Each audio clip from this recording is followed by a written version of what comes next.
Bienvenue à CJT en ondes, un podcast où les sujets sont aussi variés les uns que les autres.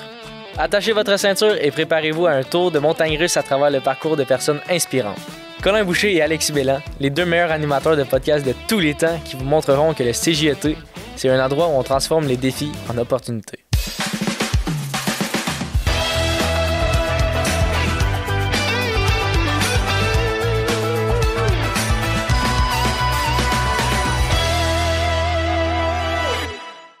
Alors, aujourd'hui, nous accueillons Chad Bélanger, un jeune Témiscamien artiste et inspirant. Donc, bonjour Chad, comment ça va aujourd'hui? Bonjour les gars, hey, c'est très vendeur votre accueil. Là. Merci. Toi, Colin, ça va bien? Toujours, et toi? Moi de même. Super. Donc, on est très heureux de t'accueillir sur CJT en ondes aujourd'hui. Ouais, je suis bien content d'être là. Bon, d'emblée des bonnes nouvelles. C'est qui Chad Bélanger? Chad Bélanger, j'étais un étudiant du Témiscamingue. Comment?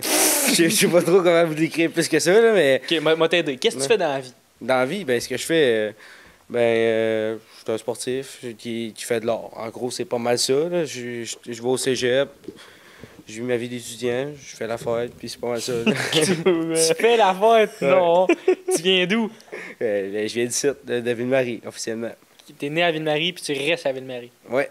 Mais Okay. pendant tes études, t'es à Rouen. Exactement. Comme tu connais tout le monde à Rouen, genre. Je savais que t'allais sortir. Bon, fait que c'est quoi tes passions dans la vie? Le sport puis l'art, mais plus précisément. Ben, plus précisément, moi, dans la vie, je fais du hockey. Arrêtez de me checker de même, les gars. Arrêtez de me checker de même. Ouais, parfait, toi. OK. Mais pour vrai, dans la vie, je suis un gars de hockey. Puis sinon, j'aime bien ça jouer au baseball. Puis j'aime ça faire les sports d'équipe, surtout. Je suis un gars de même. Je sais pas trop comment vous décrire ça plus que ça. Tu joues-tu dans une équipe au baseball? Non, moi, j'ai pas d'équipe de baseball. Je joue surtout dans le tournoi de balle familial. Là. OK, dans quelle équipe déjà? Dans les mélangés juniors. Voilà, c'est ça, Ouais. je voulais entendre. Et non les bergerons. Ouais, équipe de winner. Ouais. Bergeron qui ont gagné le A cette année, si jamais. Bon, OK, on regarde nos moutons. C'est bon. Chad, tu nous as apporté un objet aujourd'hui. Ouais. Qu'est-ce que c'est puis pourquoi ça te représente? Ben, j'ai apporté une petite BD de Spider-Man. Là, mais... Qui est bien vu. Pourquoi là? Pourquoi? Ben, parce que c'est mon super-héros préféré depuis ma tendre enfance. Puis c'est comme ça qui m'a représenté depuis que je suis jeune. Là. Moi, je suis un grand fan de ce super-héros-là. Puis j'adore. C'est ça. C'est tout? C'est ton idole? C'est ça. C'est mon idole. Mon Ton idole idole de de jeunesse. jeunesse. Exactement. Comme le dirait un certain Bob Bissonnette. Là. Ouais, moi, j'ai pensé à la même chose. Je te jure. Yes. Chad, est-ce que t'as déjà essayé de voler comme Spider-Man? Ah, non, malheureusement. C'est sûr que t'as essayé. En vrai, C'est sûr, quand il était petit, il faisait ça, là. quand j'étais petit, oui. Je le faisais, j'assume. Ok, si une araignée me grogue, est-ce que... C'est ça. Commencer à faire les calculs. Bon. Mais en vrai, ça serait un rêve, mais je sais que ça se peut pas. Là. Ouais. Fait que Chad, t'étudies présentement au cégep de l'Abitibi-Témiscamingue, puis c'est dans quelle formation que t'étudies? Ah, Peux-tu nous parler de la formation? J'avais pas fini. Ok, Peux-tu parler- excuse-moi. Peux-tu parler de la formation? Puis est-ce que c'est une formation quand il y a beaucoup de gars dans cette formation-là? T'en ou est-ce poses que des t'as- questions. Ouais, Tu veux m'attaquer ou quoi? C'est quoi, là? Mais pour vrai, j'étudie en art visuel au cégep de l'Abitibi-Témiscamingue, je l'ai dit tantôt, mais Bon, j'avoue. je pensais pas me lancer... À la base, je pensais pas me lancer dans ça, mais c'est comme ça a toujours été un intérêt, l'art, fait que ça a comme été une passion que j'ai développée plus au cégep, on va dire. Puis la formation en soi, c'est plus un deck général, fait que tout le monde en soi peut aller là-bas, puis tu t'apprends vraiment les bases. Fait que tu apprends dessin, sculpture, peinture, après ça tu touches un peu à la photo, à la vidéo, tu touches à presque tout. Hein. Ben, tu touches à tout. OK. Ouais, c'est vraiment, vraiment complet. Puis ça t'ouvre vraiment beaucoup de portes pour l'université. Là. Tu peux partir soit en création numérique, soit en photographie potentiellement, soit en design graphique, ce que je veux m'en aller. Soit il y en a un paquet d'autres que tu peux y aller. Beaucoup de branches disponibles quand Ouais. tu fais le cours. Ouais, La effectivement. dernière question à Colin, c'était y a-tu beaucoup de gars ou il n'y a pas beaucoup de gars en monde? Je te dirais que ça me manque d'année en année. C'est surtout, je te cacherai pas, c'est un domaine qui est dominé par la présence féminine, mais... Les mots que tu utilises sont très bien soignés. Ouais, mais parce que je peux pas... je veux pas mettre des préjugés là, tout de suite. Fait que on essaie de mettre les bons termes, là, mais c'est ça. La présence féminine est très forte, là, mais les gars sont de plus en plus présents. Ça, c'est quelque chose qui est le fun. Là, puis, mais techniquement, c'est pas un mauvais aspect non plus. Là, Ça dépend pour qui, là. Ouais. Donc, pourquoi as-tu choisi cette formation? Ben, pourquoi j'ai choisi ça? Ben, comme je t'ai dit tantôt, c'est dans mes intérêts beaucoup. Fait que c'est comme tout naturel que je voulais m'aligner dans quelque chose que j'aimais. Je voulais pas me ramasser. J'étais un gars qui veut pas se ramasser dans un bureau à ramasser comptable. Là. Ouais. Cool. Là, tu viens de shooter un métier de même. Ouais. Les comptables. Mais c'est quelque chose que je sais que je voudrais pas faire dans la vie, rester enfermé dans un bureau, mais respect à toutes ces personnes-là qui font ça, parce que je serais pas capable. Mais c'est ça, c'est un métier qui... C'est ça. Mais la branche en soi, ça ouvrait beaucoup de portes, puis c'est comme une branche qui m'intéressait depuis que je suis jeune. C'est le domaine artistique, j'y touche par ma mère qui m'a comme trempé là-dedans. Okay. si je puis dire. Ouais. Dans le fond, elle m'a vraiment initié comme à tout ça, l'art, fait que c'est comme un domaine qui m'intéressait beaucoup. Fait que t'as eu ça justement depuis que t'es grandi avec Spider-Man, ça fait longtemps. Ouais, oui, t'en parles de même, mais effectivement, Spider-Man a joué un rôle quand même important là-dedans, parce que c'est comme là-dessus que j'ai fait mes premiers dessins. C'est cave, là, mais c'est... Okay, ouais. Dans ce sens-là. Ouais, dans ce sens-là, c'est vraiment là-dessus que ça a été mes premiers dessins, puis... C'était assez poche, là, mais je suis pas... D'ailleurs, je suis vraiment pas bon en dessin, il faut le dire. Là. Je vais le dire tout de suite. Là. C'est pas... Quand tu rentres dans ce domaine-là, t'es pas forcément bon dans les domaines en art. Ça se développe. Là. Moi, je touchais plus vraiment à ça. T'sais. J'ai fait... Au secondaire, j'ai vraiment pas fait d'art plastique. J'ai fait de l'art dramatique beaucoup. Okay. Il y a que la dernière année, puis les premières années tu fais de l'art plastique. Là. La dernière année, j'ai fait multimédia, puis c'est vraiment là que j'ai accroché. OK. C'est quoi ton style artistique préféré, puis qu'est-ce qui t'inspire quand il faut que tu crées quelque chose?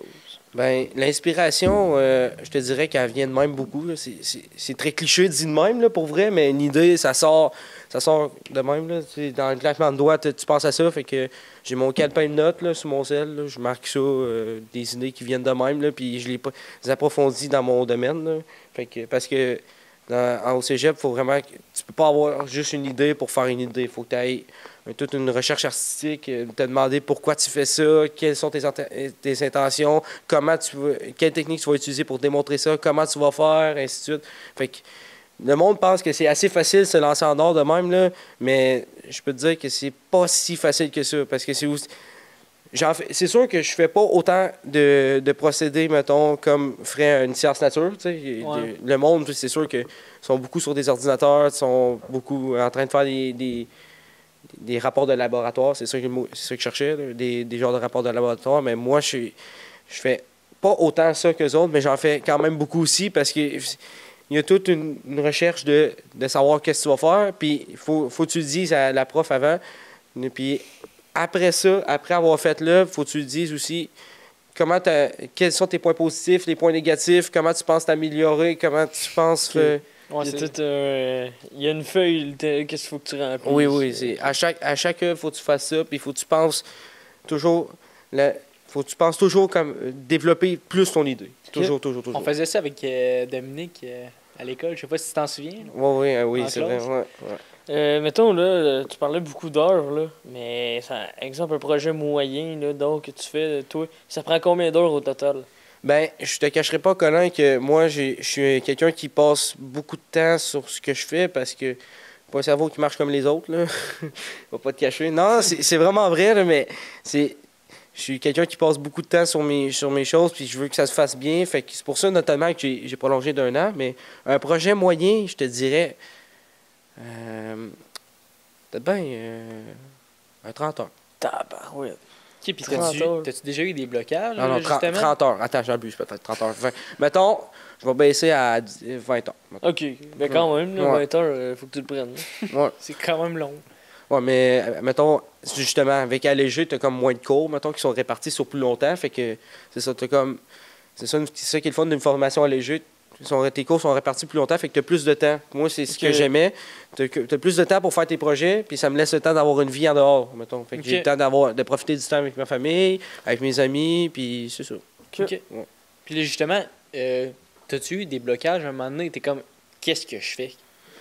Ben, pas vraiment, je vais te dire, parce que quand j'ai des blocages, c'est grave, mais je m'en vais sur les réseaux sociaux, je check un peu ce qu'il fait, là, je dis « Hey, lui, j'aime bien sa technique, ben, je vais faire ça. » Tu t'inspires ouais. Pinterest un peu? Ou... Oui, Pinterest, ça aide beaucoup, pour vrai. Ça carry. Ouais. Puis, quand j'ai vraiment plus d'inspiration, ben, je fouille à travers moi-même, parce que c'est ça là, tu exprimes ta partie de toi-même à travers tes œuvres. OK. Il y a d'autres procédés aussi, mais moi, c'est un procédé qui est quand même récurrent de parler de soi-même dans ses œuvres. C'est un peu narco-narcissique, mais c'est un procédé qui marche quand même. Oh, mais justement, peux-tu nous parler genre d'une de tes œuvres préférées? C'est une bonne question, ça. Une des œuvres préférées que j'ai faites récemment un personnage en sculpture. C'est plus une réflexion sur la vie en général, là, dans le fond. C'est un personnage, je sais pas si vous connaissez René Magritte, là, je vais vous sortir des noms. Là. René Magritte, le fils de l'homme. Mais dans le fond, c'est un personnage, mettons, qui est un personnage bien normal, mais avec un habit, un costard, puis un chapeau melon. Ça, c'est très important parce que lui, c'est dans sa démarque, mais en tout cas, je vais m'évader très longtemps si je commence là-dessus. Okay. Mais en tout cas, c'est quelqu'un de la classe moyenne des années 1950-1960, puis sa face est bloquée par une pomme. On voit sa face, il y a une pomme de peinturée devant sa face, puis on voit pas son visage. Okay. Puis sa démarche artistique là-dedans, c'est de dire on veut voir une passe du mystère là-dedans. Il y a comme de savoir, tu veux chercher plus, mais tu le vois pas. Fait que moi, j'ai repris le même concept, j'ai fait un bonhomme en sculpture, que son bonhomme, il a un costard, il a un chapeau, il a ainsi de suite. Puis à la place de mettre une pomme, j'ai juste mis un masque. Mais derrière le masque, il y a comme un visage vraiment magané. Le gars, il paraît bien, mettons, avec le masque, mais sans masque, tu vois toutes les blessures, toutes les marques que le passé lui a laissées. Dans le fond, le message derrière ça, c'est de dire, quand une partie de ta vie va pas bien, ou quand tu as des traumatismes ou quoi que ce soit, tu essaies de cacher ça des autres pour savoir, pour essayer de bien passer devant la classe sociale, mettons. Fait que, ouais, je comprends. Fait que c'est de savoir... c'est juste de dire, je veux bien paraître devant les autres, puis pas exposer mes problèmes aux autres, fait que je vais me mettre un masque devant moi positif pour cacher ça. T'as-tu, tes œuvres, là, ça t'a-tu amené ailleurs, exemple des festivals, des genres de compétitions ailleurs dans le Québec? Non. Ah oui, c'est vrai, oui. Oui, c'est vrai. Dans le fond, chaque programme a ça au cégep. Dans le fond, tu as comme un intercollégial qui réunit comme les meilleurs d'un programme. Là. Okay. Fait que nous autres, on a un intercollégial en or. Dans le fond, tu soumets quelques œuvres à tes profs, puis eux autres, ils déterminent si tu es éligible à aller à l'intercollégial à quelque part pour exposer avec tout du monde de partout du Québec. Fait que moi, j'ai envoyé ça à mes profs. J'ai été... Bon, là, tu vas dire, j'étais modeste ou t'es hypocrite, mais... Tant qu'à moi, je ne méritais pas d'aller là-bas parce qu'il y a du monde meilleur dans mon programme, puis ils n'ont juste pas soumis des œuvres. Mais en tout cas, j'ai soumis des œuvres, puis j'ai été sélectionné. Fait que j'ai été vraiment content. Fait que j'ai eu la chance d'aller à Rivière-du-Loup. Puis, oui, c'est ça, Rivière-du-Loup. J'étais plus sûr. Comment t'as trouvé ça? J'ai trippé ma tête. Mais bien franchement, pour être franc avec vous autres, les gars, c'est pas un week-end où tu apprends grand-chose. C'est plus un week-end où tu rencontres du monde, tu fais des connaissances, et ainsi de suite. Puis c'est juste le fun. Tu tripes avec du monde d'or. Puis c'est ça, tu es dans un domaine. Tu crées des contacts. Exactement. C'est calme, mais ça sert à ça. Ça sert à ça, ces week-ends-là. Tu crées des contacts, puis tu as du fun avec du monde que tu connais pas, mais que tu as les mêmes intérêts. Fait que ça vient que tu as des discussions intéressantes. Puis là, tu te rends compte et tout. Parce que là, tu vois les œuvres des autres, parce que toutes tes œuvres sont exposées au même endroit. Fait que là, tu te rends compte des œuvres des autres. Mettons que je me sentais un peu un imposture là-dedans parce que, tu sais, non, mais je te donne un exemple. Il y a du monde de Montréal. Mettons, nous autres, on est une cohorte de 30. Dans une cohorte de Montréal, t'es 300. À 300, tu sais, quand tu choisis les trois meilleurs, c'est la crème de la crème. Là. Fait que là, tu te ramasses avec du monde qui a des œuvres, mon gars, tabaslac. Soit la qualité technique est incroyable, soit c'est le concept derrière qui est quelque chose. Là. OK, je comprends. C'est comme des vrais futurs artistes. Là. Oh oui, oui. Tu vois du monde. Ça là, se voit, là. Tu vois le monde, tu dis, OK, lui, il est à la bonne place. Là. OK. C'est quoi... pourquoi tu fais cette formation-là? À quoi tu veux que ça te mène? Ben, au départ, je savais pas à quoi ça allait mener. Je suis parti là par pur intérêt. Puis là, au fur et à mesure, je me suis rendu compte que je suis plus numérique. Ben, j'avais cette branche-là avant de rentrer, puis j'ai comme exploité plus cette branche-là. Puis là, j'ai comme développé un aspect. J'ai commencé un projet au cégep qui me fait que j'ai comme fait oh wow, je vais me lancer là-dedans, puis je vais aller en design graphique. OK. Design graphique, c'est comme création de logo, design marketing, puis des affaires de même. Là. Moi, c'est vraiment là-dedans que je veux m'en aller. Mettons, un big dream que je voudrais faire, là, vous allez me dire, c'est peut-être bien inatteignable, mais moi, je le vois pas comme ça. Je me dis, je veux faire un logo de la LNH. OK. Un jour, je veux que mon logo se ramasse sur une des équipes de la LNH. OK. C'est le fun. Ouais. Puis t'as-tu déjà commencé à faire des projets ou... Oui, ben dans le fond, j'ai été approché. J'avais déjà fait de quoi avec cet organisme-là, mais dans le cégep, on a une affaire qui s'appelle le club d'entrepreneuriat. Puis ça, c'est comme des gens qui se ramassent avec une personne qui gère ça pour faire un projet collégial. Fait que je te donne un exemple. Nous autres, c'est bien populaire au cégep. Ça s'appelle le troc. C'est des personnes qui font ça. Ils font une friperie à l'intérieur du cégep. Ils vont chercher leur stock, puis là, ils vendent ça à travers les cégeps. OK. Fait que moi, je me suis fait approcher par eux autres parce que j'avais fait un autre projet pour eux autres, puis ça a comme approché là-dedans. Fait que là, j'ai décidé, j'ai eu un clic là dans l'été de me dire, je veux partir de ma marque de casquette un jour. Fait que là, je me suis dit, je vais commencer par là. Fait que là, désolé, un petit grattage. Je vais commencer par là. J'ai fait des casquettes. Fait que j'ai créé mon logo. J'ai créé mon logo, puis j'ai pris une casquette de 49ers, j'ai mis mon logo dessus, c'est ça, puis à partir de là, j'ai fait une casquette. Fait que t'en as-tu vendu? Ben là, j'en ai fait en 12, puis là, vu qu'il faut que j'en vende au cégep, je peux pas vraiment en vendre beaucoup à de monde, mais un projet futur que je voudrais faire, c'est en faire à plus grande quantité, puis en vendre à l'extérieur, mettons, à plus à mes chums, puis c'est ça. Peut-être bien vous deux. Ben, moi, j'en veux une, en tout cas. Moi, j'en porterais une, en tout cas. Oui. Mais t'es aussi un grand sportif, Chad. Ouais. Fait que quel sport tu pratiques, mettons? Le Je plus, là. Le plus, c'est le hockey. Moi, je suis un grand joueur de hockey depuis que je suis jeune. Fait que le hockey et le deck hockey aussi, genre tout ce qui est autour du hockey, c'est ça? Ouais, le deck hockey, j'en fais moins, là, mais j'en fais plus avec mes chums. Mais le hockey, oui, j'en fais beaucoup. J'ai vraiment été grandi par ça, puis c'est ça. J'ai appris beaucoup grâce à ça. Je serais pas le gars ici présent sans le hockey. OK. Puis pourquoi c'est autant important pour toi le sport, justement? Ben, parce que ça me tient en forme. Ça me permet de garder mes contacts avec mes chums. Puis c'est comme un moyen pour moi de faire une confiance en soi. C'est un peu ça. Un moyen de me garder en forme, je l'ai déjà dit, mais aussi un moyen de faire autre chose de ma vie. Comme de faire un autre quelque chose à part, puis quelque chose qui me permet d'être pleinement moi-même. OK. Puis comment tu as réussi à tout concilier ensemble, là? Ta formation, les sports, ta vie sociale, c'est quoi les trucs, mettons, pour t'organiser? Ma mère m'aide beaucoup là-dedans. J'ai une mère qui aide beaucoup là-dedans, mais... On salue Annick, là. Ouais. Mais c'est ça. J'ai une mère qui m'aide beaucoup, mais j'ai aussi expérience-erreur. OK. Ouais, c'est ça.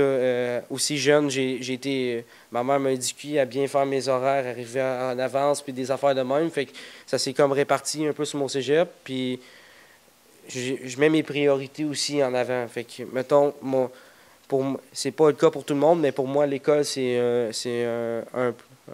pas en avant. C'est le truc principal dans ma vie. Il faut que je fasse ça. Après ça, je verrai après. Après ça, c'est...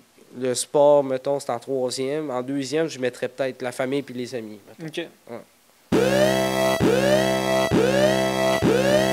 C'est quoi, Alexis? Qu'est-ce que c'est? Bon, là, c'est le temps de la chorégraphie de danse, Chad. Oui, les gars, oui. Enlève tes écouteurs, Oui. let's go. OK, tu penses qu'on y est, ça? Faut que tu me tapes un greedy drette là. Ouais, bonne Non, question. pour vrai, c'est des questions rapides. Ouais. Donc, j'ai des questions drettes ici. Vas-y. Là, Garage ta garnotte. ouais, parfait, toi. Donc, j'ai des questions ici. T'en piges une à la fois. Tu la lis à voix haute. Faut que tout le monde entende. OK. Réponse rapide, mais complète quand même. OK. Si vous deviez écrire un livre de votre vie, quel serait le titre? C'est une bonne question. Hein? Ouais, c'est une bonne question. Premier mot qui te vient en tête. Tac! Top Gun. Top Gun! Oh la ref! Nice, Ok, nice, ouais, nice, ok, donc. nice. C'est parfait ça. Bonne ref, bonne ref. Si vous pouviez échanger de place avec une célébrité pour une journée, laquelle choisirez-vous et pourquoi? Ben, Leonardo DiCaprio direct. Pour. Ben, parce que il y a tellement de contacts, il y a tellement de films, ce gars-là, que ça doit être hot d'être dans sa vie pendant une journée. Tom Holland pour Spider-Man. Ah, si, moi, j'y ai pas pensé. C'est pas de question.